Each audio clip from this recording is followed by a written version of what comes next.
Okay, so we are going to make a waterfall. I put up a poll on the Patreon asking what you guys wanted as a tutorial for December, and most people chose a mountain tutorial. So I decided we can do a little more than just a mountain. Alongside the mountain texture, we are going to touch on overlays like mist and the actual falling water in this waterfall environment. Also, if you want to follow along, the untextured file will be available on the Patreon for free members, while the textured one is already up for paid members. Alright, enough of that, let's jump into the tutorial. Before we do the textures, I just want to speak about something very briefly that is very important, equally as important as the textures themselves. So this is the finished render.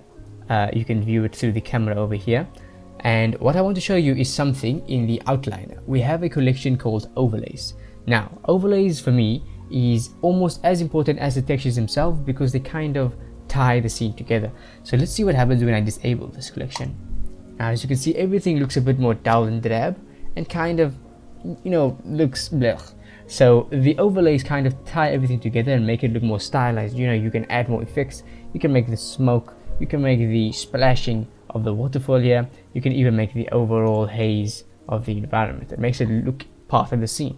So besides learning the mountain texture, we are also going to learn overlay textures, and then obviously as you make your own scenes, you will be able to add your own overlays into the environment as you see fit. So we are going to start off with the mountain texture. It's pretty simple. We are firstly going to start off with a noise texture node 3. There's going to be 2 of them. I'm not going to detail what I'm doing specifically because you don't need to follow it 100%. You can do your own changes, but if you'd like, you can follow along with my edits over here. So what I'm going to do is I'm going to add a noise texture, Ctrl T it, and then bring in a color ramp in front of that noise texture. This color ramp is going to help us control, the noise texture and how much influence it has on the values of the mix color that we are going to bring in. So there's going to be 2 mix colors. The first one is going to be for the base color of the texture, which is going to be like a dark blue. You can obviously change the colors to whatever one you want. That is the first part of it, a mix color set to multiply and a noise texture node 3. Then I'm going to duplicate that noise texture node 3, but I'm going to also change the texture coordinate node to object. But I'm going to then edit the color ramp of that second noise texture because this one I'm going to use more for a color variation of the base blue color. So it's going to be 2 white sliders surrounding a gray one. So you can play around with this if you want to. Then I'm going to plug an invert node in front of that so that it can be inverted. This is not necessary at all. You can change the colors of the color ramp, but I found it easier just to use an invert node. Then I bring in another mix color, plug this new noise texture node 3 into the factor of that mix color, and then edit the values accordingly because I don't want them to be the same. I don't want them to be overlaid on top of each other. I want them to be in different places. And then I'm going to change that mix color into a brownish color. So now as you can see, there's some variation. The brown color is being affected by a bit larger scaled noise texture compared to the original base blue color. Now we have our base texture done. These are the base colors. You can even stop here if you want to. But what we are going to do now is we are going to add more detail. So the first 2 things we are going to add are another 2 noise texture node 3s. So the first one is going to be from the second one we made. If you're catching on, we're just going to plug in a separate color ramp above the base color and plug that into the factor of a multiply mix color and set that multiply mix color to a greenish color. So now we're kind of faking detail of foliage on this mountain or on this hill that we have over here. Okay, so that's our first overlay. The second one is going to be a darkening overlay. Since we don't have any shadows or proper shadows working on this texture, we're going to add our own. So we're going to add another noise texture. We're going to change the properties. You can do however you want. You can copy it here, you can do whatever, but that's up to you. After this, I'm going to bring in a color ramp. Now this color ramp is going to be a bit special because it's not going to be set to ease or linear or anything like that. It's going to be set to constant. This is because then we have constant shadows or hard shadows, stuff to look more stylized. I'm going to plug that into the B color of the multiply mix color, and as you can see the effect, it darkens the mountain. So a fake shadow because we don't have a diffuse shader or anything else that's casting shadow. We might as well add our own. The final one is going to be fake light. Since we added fake shadows, now we are going to add some fake light with a gradient node. Now I'm going to edit this gradient node so that it's rotated so that the black color is at the bottom and the white is at the top. You can obviously do it any way you want, but anyways, I'm going to duplicate that noise texture color ramp or node 3 that we had earlier, and I'm going to edit the values a little bit, but the main thing I'm going to do is change it from constant to ease and change the black color to a light gray. The reason being is because we are going to plug this into the scale of the gradient node. Just watch what happens when we plug it into the scale. See? If you unplug it, it's just a normal uniform line, but if you plug it into the scale of the gradient node, then it becomes more noisy.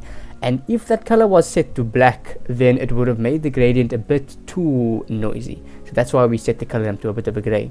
Then afterwards, I'm going to add a color ramp in front of that gradient node so that I can control where it is. Then finally, I'm going to add a last mix color, this one set to color dodge, and then play around with the B color, which will be a bright orange color, so that it looks like it's reflecting the sunset light in the background. But that is basically our mountain texture. This is the base shader for the overlay, but you could make all these other overlays with the same technique. So make sure your plane or overlay is set to alpha blend and either to shadow mode none, or you can do opaque, because we don't have anything that is going to be affected by the dynamic shadows of the scene. Then I'm going to bring in a mix shader, an emission, and a transparent shader. You can plug them in as you see here, but I'm actually going to swap them around later, so you can do that preemptively right now. Now, the base of this overlay is going to be this gradient 3. I'm going to change this gradient texture into a quadratic sphere, so you can go ahead and do that right now, or you can stick to the linear option. That's all up to you, and you can follow along if you see fit. Now I'm going to get a color ramp and plug it in front of the gradient texture, and this entire node 3 is going to be plugged into the factor of the mix shader. But before we do that, we are going to edit the gradient line because it's a bit too hard. So I'm going to bring in a mix color set to soft light. Now this is going to be a very similar effect to how we treated the gradient texture earlier. I'm going to bring in a noise texture, set it to object. I'm going to edit some of the values that you can copy or you can change, whichever is up to you. And then I'm going to bring in a color ramp and then crunch the values. Now you must see the effect that the soft light mix color is doing. When I crank up the factor of this mix color, the effect is going to be more apparent. So you can either choose to plug this into the scale of the gradient node, or you can plug it into the B socket of a soft light mix color. And thereafter everything goes into the factor of the mix shader, and as you see now, we are swapping the two nodes. Now you can either leave it as such, or you can change the gradient texture to a quadratic sphere. That is all up to you. I preferred a quadratic sphere because it looks like, the foam or the mist is coming from the impact of the water from the waterfall into the river or this lake or this pond, whatever the water is falling into. But that is how I made this overlay, and all the other overlays in the scene are made similarly. As for the waterfall texture, it's super simple. It's kind of exactly like the overlays, just a little bit different. So as you can see, we have our base gradient texture, and inside the mapping node scale, we have a noise texture plugged into it. It is the same setup as the mountain texture, where we had the color ramp a bit more gray. Then this gradient texture is plugged into two different color ramps, one for the color that is plugged into the emission that makes it either a dark blue or a light blue to make it look like water streaks, and then we have the other color plugged into the factor of the mix shader that controls the fall off between transparency and the actual shader.